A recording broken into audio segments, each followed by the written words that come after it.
Yo guys, what is going on? It's your boy Steez. Now, today's video is going to be a little bit of a discussion video, and it's going over the major problems with ESO PvP, and the ones that really stand out, and the ones that are actually annoying the PvP community and the PvP players, and really forcing a lot of people to not enjoy the game, or even just quit the game and move to something completely different.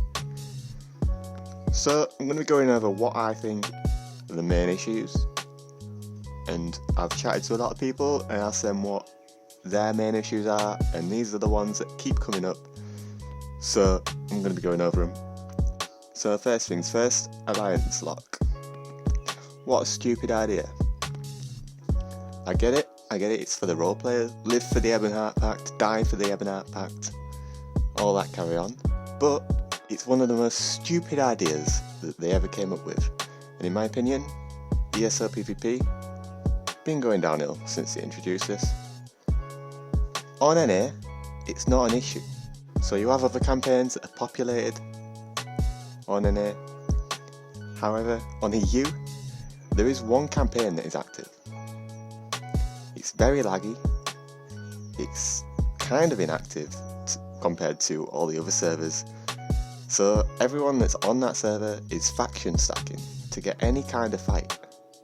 Even the solo players, they have to follow the Zerg to get any kind of action, which just adds to the problem. What you used to be able to do before Alliance Lock came on is if there was a hard stacking Zerg, you could swap alliance. But now, it's just a case of you just gotta watch it happen. If one alliance is 1 bar and everyone else is 3 bar, there's nothing you can do about that. You can't swap tunes, you can't even the population at all. Now, the way I think you could get around Alliance Lock, and you could even leave it in the game, and I hate to say that because I hate Alliance Lock so much, but the way around it I see is just by reducing the amount of people that can be in each campaign. Now I know they've done this every kind of patch from day one. Now, because I know they said in the beginning when this game first came out that it'd be 10,000 people in one server. That is what they thought this game could handle. They thought that PvP could handle 10,000 people fighting in one area at once. Now, we know that's not true. Now, the population, at least on Xbox and console, I'd say it's about between 1 and 200 per alliance for 3 bars. Maybe less. I don't know the exact figures, but that number's gone down drastically, and they've changed that number a lot. My second issue is cross-healing. Now, ZOS took this out of the game last patch, and it was amazing. It was amazing. They recognised that it was an issue. They sorted out healing proc sets so they didn't heal any other people. They sorted out group heals so they only healed people that were in your group. Now, in my opinion, this got rid of a lot of performance issues. You see Fengrush talk about this a lot. Cross healing is just a major issue. So the reason people faction stack so hard now compared to last patch is 1, because there's no vicious death, and 2, because cross healing's a thing. So now, instead of having to run in groups of 12 and get all the heals inside the group, they just run in groups of 40 and heal each other. They're just all heal bots, and that's impossible to play against. As a solo player, for example, if you're trying to 1vx fucking 40-man heal bot Zerg, it's not going to happen. But before cross healing, you could maybe take a shot, because people aren't going to receive heals from Jesus himself outside of his group. What the fuck's that? Come on. Why would they take it out to put it straight back in again the next patch? I honestly don't see what their issue is. Just take it out of the game. It's not needed. The only people complaining are solo healers, right? But what kind of healer runs around solo? Right? You must have some kind of major social issues if you want to heal people, get in a fucking group. So yeah, cross healing. What the fuck else? Sort it out. Next point I want to go over is proc sets. Now, are they the thing that Zenimax should be focusing on and wasting all the time on to try and fix? No.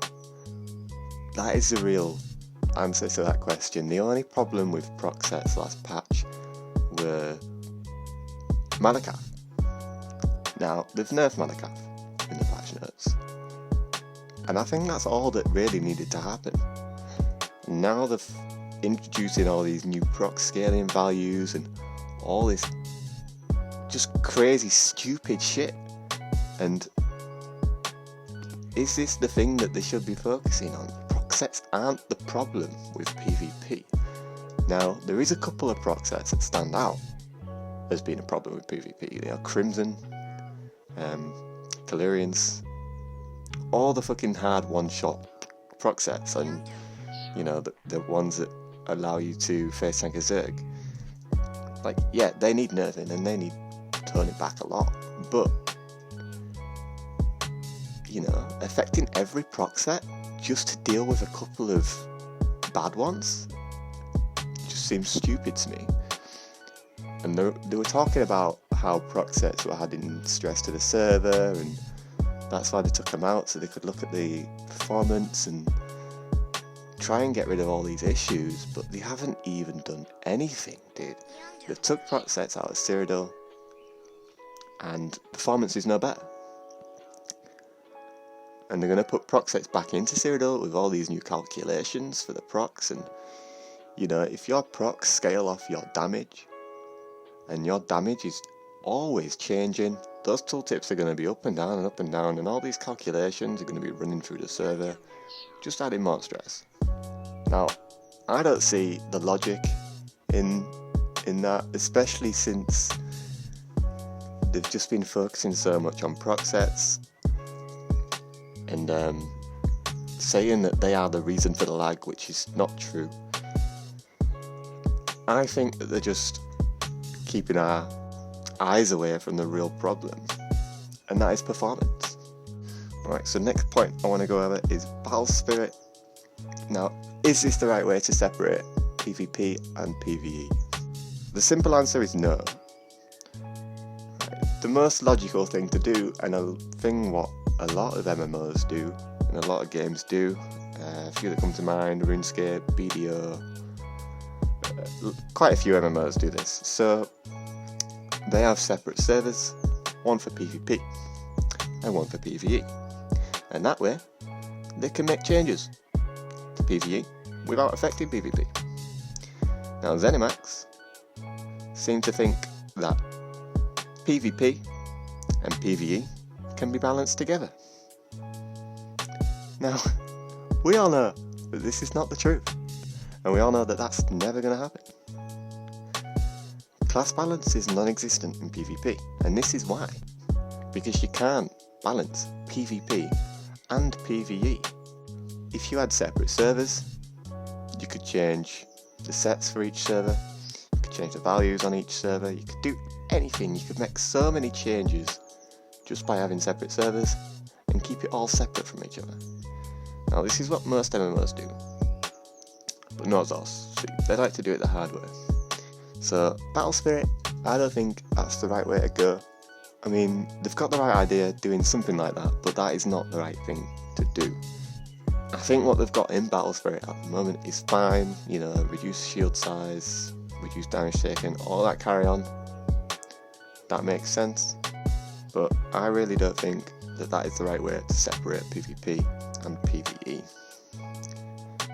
Right guys, so the next thing I want to talk about is pay to win classes and sets. We all see it every patch, there's new sets that come out that are way too overtuned, way too overpowered, and they are there as a money grab. It is that simple. At the end of the day, if you want to be competitive in this kind of area of PvP, you have to get the set, and you have to get this broken proc set and this new broken mythic, so you've got to pay for all this shit, you know. So pay to win. Now, a lot of you will disagree and say that this game is not pay to win, and you're right, it isn't pay to win. It's pay to advantage, right? Because at the end of the day, you can still win without the advantages, you're just a better player.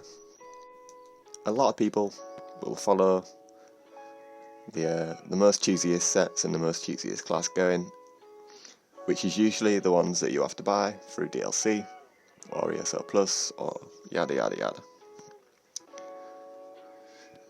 Now, the pay to win classes, Necro and Warden, I've said this from the start, they've been overpowered.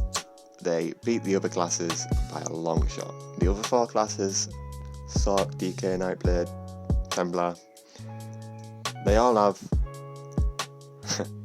well, all you have to do really is look at the passives that them classes provide in their skill trees to realise how much stronger they are in a PvP scenario anyway compared to the rest.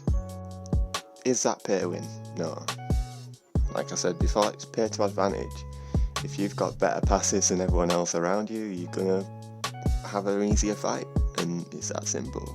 So the next point I want to go over is meta shifts. Now, this is one that a lot of people mentioned. A meta shift is basically every couple of months, you know, they'll release a new patch, they'll do loads of changes and make sets that were best in slot last patch terrible the next patch.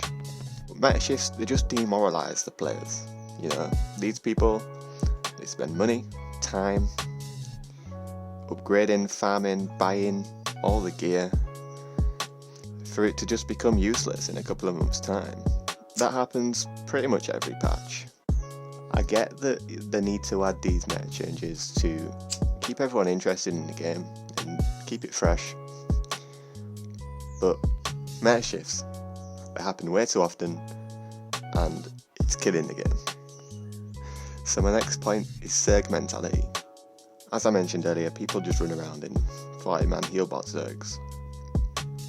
They build unkillable and they win in numbers. Now this makes solo play, 1vx, 2vx, small group play, very challenging. You know, because you are fighting very much against the odds. They've got more numbers, they usually siege in you even though they outnumber you 10 to 1. They're pretty much unkillable because they build as tanks and healers. So yeah, solo, pretty much impossible. Unless, you know, you're on the cheesiest class with the cheesiest sets. You're not going to get very far. Which kind of sucks because back in the day, you know, you used to be able to just bang on some stat boosting sets, jump in Cyrodiil, and do alright. Because everyone wasn't as tanky and wasn't relying on all this shit, but now people just build unkillable, like pretty much unkillable. Now the problem here is because people are scared to die, and as I said earlier, I'd go over this, but ZOS give people way too many chances to be able to not die. Now this is the issue. For example, Necro Rezel, 40-50k health builds, 100k health builds, they give the Zergs exactly what they want. Zerg mentality is killing the game. The main issue is that people just don't have any shame. They will run the cheesiest proc, the cheesiest sets, the cheesiest class in a 40-man group and 40v1 you, and be proud of it, and that's killing the game. Right guys, my next point I want to go across is Counter Siege, and it is too powerful. Lancers, they just need to be removed from the game. Completely. I think they're way too overpowered. Whoever thought about putting machine guns into PvP needs shooting in the face. Yeah, just stupidly broken. Even meatbags and fire ballistas and cold fires and fire trebs, way too overpowered. They do way too much damage. Especially in conjunction with the new CP, you can't mitigate a lot of that damage. And these 40-man Zergs will use Counter Siege against a 4-man group. Because, you know, that 4-man group is using coordination and skill to kill them, and if they start dying, they will just go sit on the keep walls and put up meatbags and siege, whilst their 35 friends try and fight you. So yeah, Counter Siege needs turning back a lot, and the only way I'd consider countering this is by changing Siege Shield. Now, Siege Shield is a skill in the support skill line that not enough people use, and it's really fucking handy to have in your group, but the problem with the skill is it costs way too much, and it does not enough. Same as Rapids really, you know, it costs way too much and don't do enough.